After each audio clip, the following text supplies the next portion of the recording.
বালুর ব্যবসায় চাঁদা দাবি, ভাইরাল ভিডিওতে আলোচনার কেন্দ্রে বৈষম্য বিরোধী নেতা নাহিদ।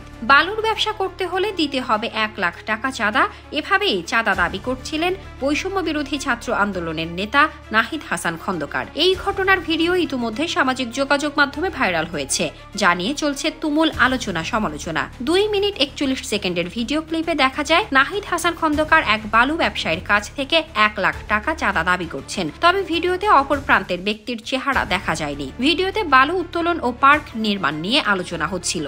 নাহিদের উদ্দেশ্যে অপর ব্যক্তি বলেন, তুমি যদি বলো সেখানে বালুর ব্যবসা চলছে তাহলে সেটা বন্ধ করে দেই, 1 লাখ টাকা দিতে পারবো না, 5,000 টাকা দিতে পারি। জবাবে নাহিদ বলেন, ব্যবসা আপনি বন্ধ করবেন কেন? ব্যবসা আপনি চালান, ভাইয়ের সঙ্গে কথা বলেন, প্রয়োজনে সময় নেন। ভিডিওতে আরো শোনা যায় নাহিদ বলছেন, আপনি তো দেখছেন বিষয়টি কোথায় গেছে, ইউএনও ডিসি কে সামলাতে হচ্ছে। যদি মনে হয় কিছু কমাবেন তাহলে ভাইয়ের সঙ্গে কথা বলেন।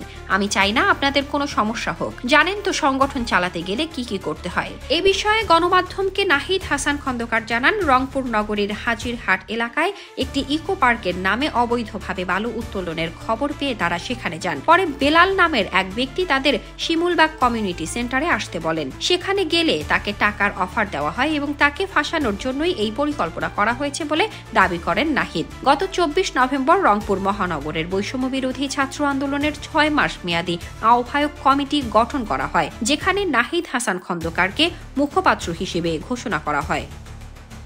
শামসাদ শাহনীন, দৈনিক আওয়ার বাংলাদেশ।